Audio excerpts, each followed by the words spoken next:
It's the final day of NAMM, which is why everybody's smiling. Yeah. And we're here on the Josephson booth with Kelly, who's going to show us the C725. It's a lovely looking microphone. It's a tube microphone, and it's new for the show? Yes, brand new. We've been working on it for many years, but it's finally available as of a few days before the show. So it's shipping now. It's our C725. It's a hybrid tube mic, hybrid in that it combines FET and tube technology.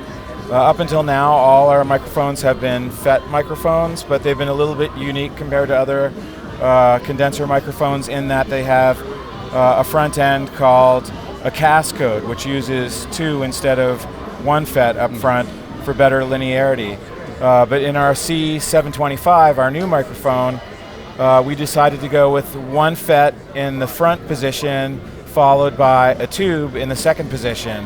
And what that does is it allows the first FET to do some of the heavy lifting as far as signal level is concerned, to avoid the traditional noise floor of a tube mic and sensitivity to variations in the tubes or requirements for, what are these days very expensive or difficult to obtain tubes, but allows us to use a good, well-known tube.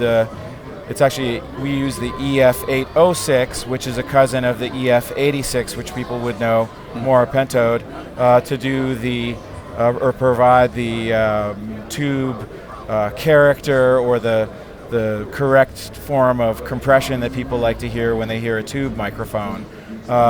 What is truly unique about this mic, though, is that the audio transformer in the body of the mic has two separate negative feedback taps on it. Okay. The first tap provides negative feedback that's appropriate to tune in the correct amount of compression that you would expect in a tube mic. But by adding a second tap for a greater level of compression, we can linearize that tube compression and push the character or vibe closer towards a traditional FET microphone. It's not all the way. It has a little bit of tube character still, but when we do that, because it's linearizing things, it's also increasing the headroom, but in order to increase the headroom, it's also dropping the SPL. And the way we present that to the customer is actually by adding a unique knob to the front of our power supply to control that. And there's actually no words on there, there's no numbers on there. Early on in the development of this microphone, our dealers and some trusted customers told us, don't put the words, don't put the numbers, think of something to indicate what's going on there. And we actually had several years to do that and came up finally with the sun and the moon setting.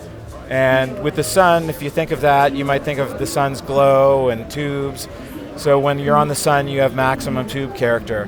When you switch it over to the moon, you might think of something colder, and cold might be, sterile or lacking warmth, and that might be the more solid state or FET-based character, or less of the vibe, which also gives you the greater headroom. And then past that, we have our typical 5 settings for 5 patterns. And this is available in voltages for Europe and North America, and it's ready to go worldwide. So are you shipping now?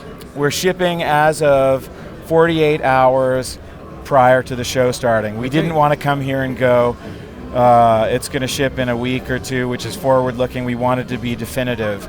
So we made sure to get it out just in time for the show, which we're really happy about. So it is definitely shipping now.